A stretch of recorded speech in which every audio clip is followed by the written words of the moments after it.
So hello guys, ఎలా ఉన్నారు అందరూ? అప్పుడెప్పుడో 2025లో వీడియో పెట్టా. తర్వాత మళ్ళీ వీడియో పెట్టడానికి నాకు ఛాన్స్ రాలే, టైం కూడా లేదు. సో మళ్ళీ చాలా రోజుల తర్వాత, చాలా గ్యాప్ తర్వాత సో మళ్ళీ మీ ముందుకి ఇంకో కొత్త వీడియోతో వచ్చా. సో ఈ వీడియోలో ఏంటంటే, నేను ఇక్కడ ఆబ్వియస్లీ మీ అందరికీ తెలిసింది ఇక్కడ దుబాయ్లో ఉంటాను. సో మా మమ్మీ ఒకరోజు అక్కడ వీధిలో ఏదో కొరియర్ చూసారంట. అప్పటి నుంచి కొరియర్ పంపిస్తాను అంటున్నారు. సరే పంపించంటే ఏదో కొంచెం పంపిస్తారు అనుకున్నాం.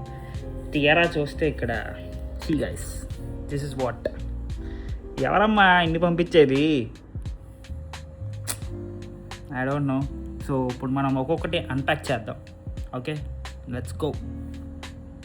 సో ఇందులో మన ఫస్ట్ ఐటెం, దిస్ ఈజ్ కారప్పొడి గైస్. అండ్ నెక్స్ట్ ఇదేంటిది? కోవా స్వీట్. Thank you. మా మమ్మీ అసలు ఎన్ని పచ్చళ్ళు పంపించారంటే అది నేను ఇక్కడ ఎన్ని తినాలో నాకు కూడా తెలియట్లేదు. ఇది మా డాడీ రొయ్యల పచ్చడి. ఓకే, దిస్ ఈజ్ ఉసిరికాయ పచ్చడి. అండ్ నెక్స్ట్ వన్ దిస్ ఏదో పచ్చడి, ఏంటిది? చికెన్ గోంగూర పికిల్ గైస్.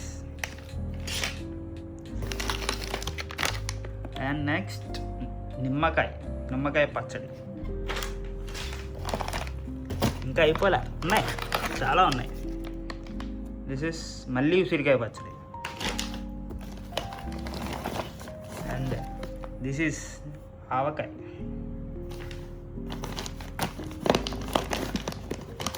ఇంకొకటి అమ్మా, ఇది మాగాయ.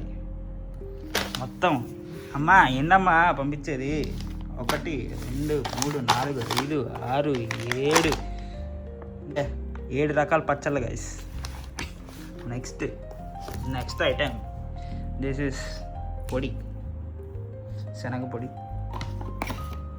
ఇంకా చాలా ఉన్నాయిగా. నెక్స్ట్ ఇవి చల్లమిరపకాయలు అంటారు గైస్. ఇవి పప్పులో అట్లా నంచుకోవడానికి. అంటే ఈ మధ్యనే కొంచెం కుకింగ్ స్టార్ట్ చేశాను అనమాట, సో దానికోసం. అండ్ నెక్స్ట్ దిస్ ఈజ్ ఉప్పులో ముక్కలు అంటాం మేము. ఇది మామిడికాయ ముక్కలు ఎండబెట్టేసి డైరెక్ట్ పప్పు చేసుకోవచ్చు, ఇంకా ఒత్తిగా కూడా బాగుంటాయి. నెక్స్ట్ దిస్ ఈజ్ స్వీట్, ఇదేదో హల్వా. ఇది మా డాడీ పనే. It is some Anand sweets నుంచి హల్వా. అండ్ బియ్యం రవ్వ, ఉప్మా రవ్వ గైస్. వడియాలు. ఎవడ్రా బ్యాచులర్ వడియాలు వేయించుకునేవి? ఓకే, వడియాలు. నెక్స్ట్ దిస్ ఈస్ సమ్ కారపూస. ఫైనలీ ఏవో కొన్ని పంపించారు బట్టలు. ఇక్కడ దుబాయ్లో బట్టలు కాస్ట్లీ కాబట్టి ఏవో సమ్ షార్ట్స్ అండ్ టీషర్ట్స్ అవి ఒకటి. అండ్ అంతే, that's it guys. So finally thank you అమ్మా, లవ్ యూ, బాయ్.